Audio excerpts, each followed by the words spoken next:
Before we continue, if you haven't seen part 1, go watch it first. Portugal still wasn't independent. In other words, Afonso had successfully completed the tutorial. Now the real game was about to begin.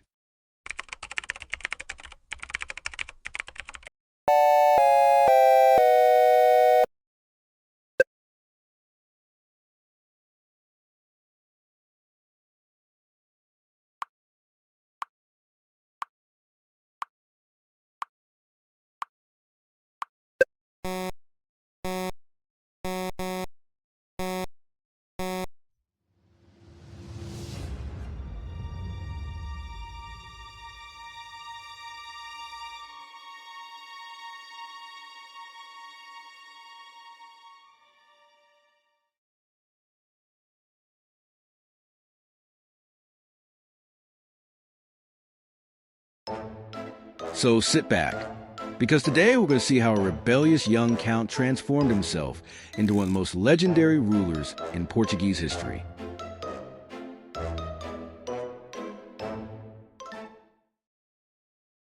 By the early 1130s, Afonso Henriques had achieved something remarkable.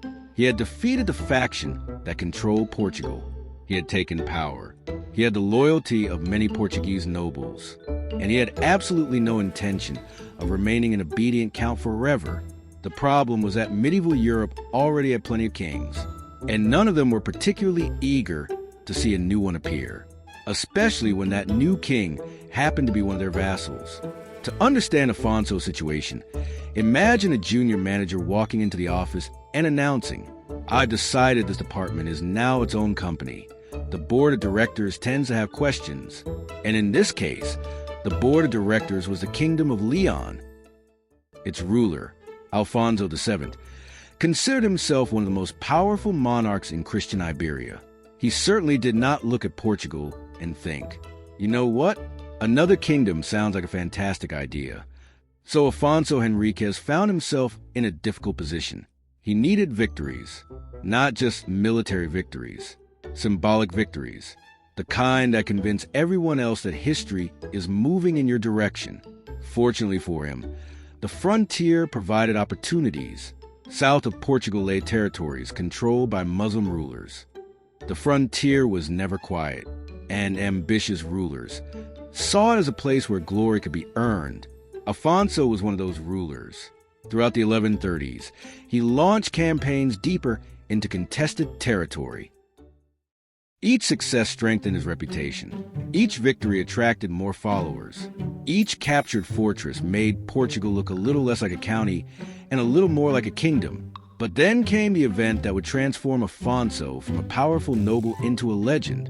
The year was 1139, and somewhere in the south, exactly where remains debated by historians today, Afonso faced a Muslim force in what became known as the Battle of Henriques. Now, here we must separate history from legend, because medieval chroniclers loved legends almost as much as they loved victories. The historical reality is that Afonso won an important battle.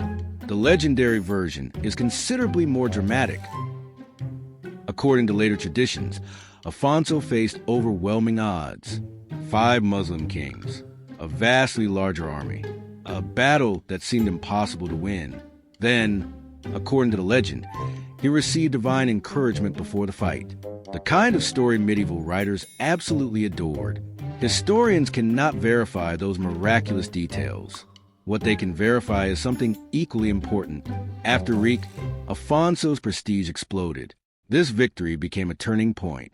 His supporters increasingly treated him not as a count, but as a king, and Afonso himself seems to have agreed with that assessment.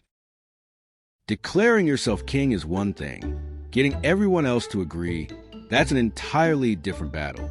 Because in medieval Europe, there wasn't a convenient office where you could walk in, fill out a few forms, and receive a certificate saying, "Congratulations, your kingdom has been approved." No, kingdoms were recognized through diplomacy, power, and, when necessary, the persuasive argument of several thousand armed men. So while Afonso called himself king, his neighbors were far less enthusiastic. And if he wanted Portugal to survive, titles alone would not be enough. He needed recognition. The first step came in 1143. After years of conflict, negotiations led to the Treaty of Zamora. At Zamora, Alfonso VII effectively accepted Afonso Henriques as the ruler of Portugal. Although historians still debate exactly what each side believed had been agreed, Portugal was no longer behaving like a county. It was acting like an independent kingdom. Still, there was one opinion that mattered even more than the King of Leon's. Because in 12th century Europe, if you wanted your kingdom to be fully accepted by Christian rulers, there was one man whose approval carried enormous weight: the Pope. After all, kings ruled kingdoms. But the Pope had the authority to recognize whether those kingdoms belonged within the wider Christian order. Afonso understood this perfectly. He had fought with his sword. Now he would fight with diplomacy. Letters were sent, envoys traveled, promises were made, including one particularly clever promise. Afonso offered to recognize Portugal as a vassal, not of Leon, not of Castile, but of the papacy itself. It was a masterstroke, because if Portugal answered directly to the Pope, it became much harder for neighboring kings to argue that it should answer to them instead. Sometimes the greatest military victory is knowing exactly who to ask for protection. And while diplomats carried letters across Europe, Afonso kept doing what he did best: winning battles. Because every new fortress captured from the Muslim South strengthened his greatest argument of all. Not words, not treaties, not titles, but results. Thank you so much for watching. If you enjoyed this video, please give it a thumbs up, subscribe to the channel, and turn on notifications